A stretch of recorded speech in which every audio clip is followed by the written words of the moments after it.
Good evening sa lahat. So, this is my good reaction honesty disclaimer ng isang patunay.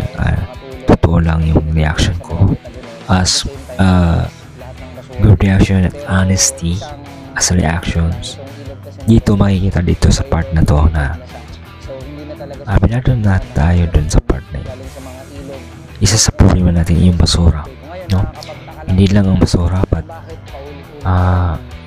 isa lang ang unang itinatabi ko dito sa part na to. Masasabi ko dun sa part na yan,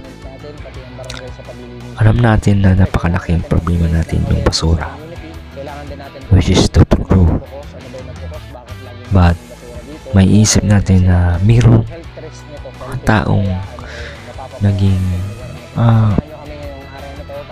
handang tumulong, handang magbigay ng serbisyo as magandang magandang gustong makatulong at hindi doon sa part na para sa sarili, pero para sa bayan, para sa Pilipinas, para sa mga bagong henerasyon, magiging henerasyon natin, no? Kasi ang buhay napaka-easy lang, life is short, but makikita natin lahat na maraming taong may magandang hangarin, kumbaga may sariling, may salita at may gawa, no? Kagaya ito, shout out at sa mga the local Pinas, dahil sa kanilang magandang hangarin. Sa totoo lang is napakasarap naman talaga tumulong nang walang alinlangan, na walang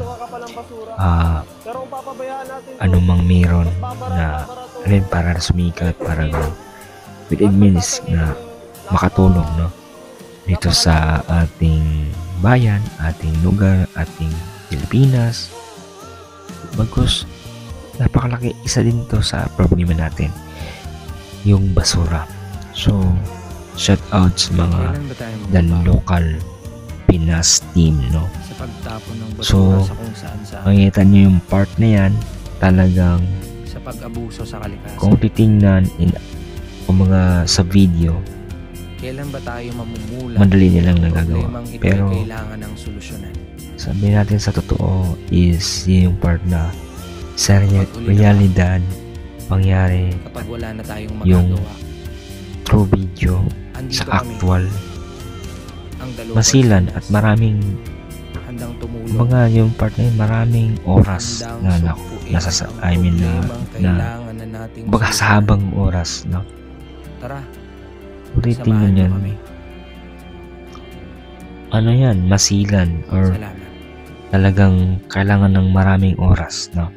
Pero shout out, napaka the best, proud Filipino, the local Pinas, dahil sa kanilang magandang hangarin na makatulong bilang sa ating bayan, bilang sa ating para sa kanilang hangarin na makatulong sa bayan, makatulong sa ating Pilipinas, sa ating lugar, o kahit saan. Nakakarating sila sa banda, sa part ng Pilipinas, nakakatulong sila. At lahat tayo, kumbaga nakakatulong siya dun sa part ng sa mga bagong henerasyon. Kailangan natin alagaan ang ating lugar, ang ating bansa. Huwag tayong magtapon ng basura ng basta-basta lang, which is aminado natin lahat na ginagawa natin dun sa part na yan, no? Kumbaga sa part na yan is kung ano yung tinatapon mo, babalik sa'yo, which is karma, no? So maano natin na masulti tayo from this, because may mga taong may magandang hangarin, magandang intensyon makatulong at para sa ating bayan, para sa ating Pilipinas, para sa mga bagong henerasyon. Alam natin na ito isa din sa mga problema natin, yung basura, dahil ilang bagyo, ilang baha, ilang naranasan natin. So dapat natin magising at ma-aware but also matuto na sa mga pangyayari sa buhay natin, sa bayan, sa Pilipinas, lugar. Talagang yung part na yan, kung titignan nyo sa video na yan is imbes lang nakuha doon sa maraming basura, pero sa realidad at sa totoong video na yan, actual, maraming oras na nagagawa doon sa part na kuha ng mga before na maraming basura, after nakalalabasan ng part na yan is malinis, which is diba? So disclaimer, this is major reaction, honest reaction. Kung ano yung nakikita ko sa video na ito, pag-puso yung nararapat na reaction. Pasensya namin dyan na wala mo pala kamos kanina. So dito sa part na yan is maraming basura.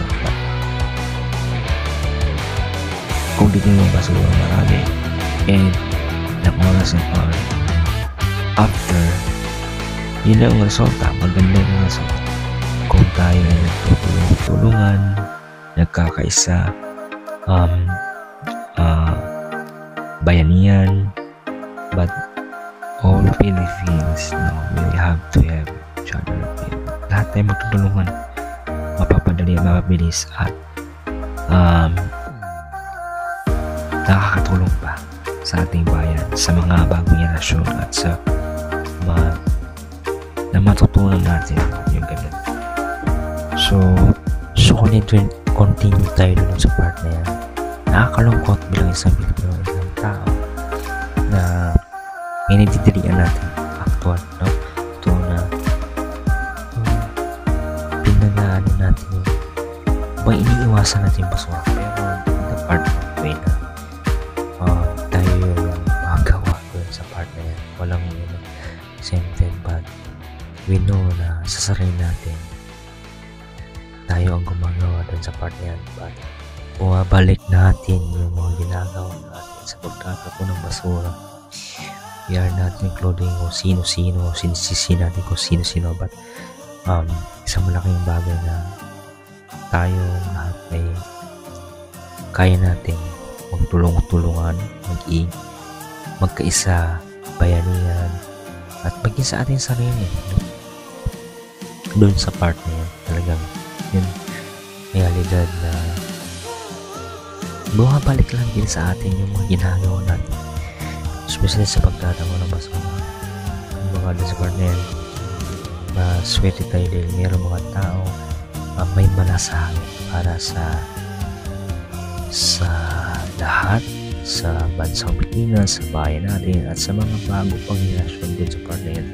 Kung titingnan yan dyan sa part na sa video na yan is pabilis, pero yun talaga kapag sa actual na video, actual na gawa, maraming oras na mahabang oras na gagawa. Pero sa mga gandang nanonood is merong improvement, merong malinis, at talagang kung yung titingin nyo is madumi. Yung nilinis na the local Pinas, which is malinis. So nakakatuwa lang dahil may mga taong may malasakit at talagang kahit gaano kahirap, kahit gaano kabaho, kahit gaano which is nandun pa rin dahil nga likas natin bilang Pilipino na kahit anong sitwasyon, kahit anong dumadaan na pagsubok is nandun pa rin yung ngiti, masiyahin, masipag, matalino, matyaga, at higit sa lahat may tiwala sa Diyos na napakabuti. So we including think that and kailangan lang natin ingatan, alagaan, kumbaga magkaisa tayo lahat, magtulungan dahil tayo marami mga gawa kapag marami tayo. Kung isa, mas better, mas marami, mabilis, madali ang mga magawa, especially sa mga basura na to. So, shout out sa mga team the local Pinas. Shout out sa inyo, nakakatawa. God bless you, patuloy nyo lang, and hindi kayo sasawa dun sa part. Talagang literal at totoo na napakabaho, napakarumi, at iba-iba yan. I mean, halo-halo yan. Sarilidad talaga, no? Yung basura, dumi ng tao, basura, tayo, plastic, at iba pa pang mga ano yan. So, kailangan talaga alagaan natin yung kalikasan, yung ano yung meron tayo dito sa lugar na to, anong meron tayo sa bansang ito, special sa atin, dahil unang magbibinibig yan tayong lahat. Tayo ang magbibinibig yan. Kapag inaabuso natin, sinisira yan. Tayo ang unang naaapektuhan, na nadadala ang dali, or kumbaga dun sa part na yan, tayo ang kumbaga kapag ginawa natin ng maganda or may malasay, which is tayo makinabang na maganda. I mean, kapag gumawa tayo ng mabuti, is lahat tayo makinabang.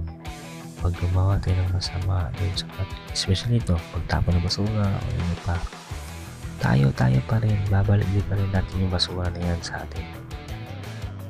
Kadalasan or maraming beses na dumadaan sa ating bagyo, baha, dahil sa kagawa natin bilang mga tao, bilang mga people. Kumbaga, disclaimer na this is my good reaction, honesty. This is my inter observation of this video. Kundi maliban sa video nun, part na yun is sa part na sa ating tao, no? Bilang tao, no? Alam natin yun dun sa part na yan. We are thank God kasi may mga taong may mga malasakit. Dun sa part na yan, may taong may malasakit para sa bayan, para sa bansa, para sa ating mga bagong kinabukasan sa bawat henerasyon. So maraming salamat na local Philippines or local Pinas. So, dito naman yung part na 99.2% not subscribe.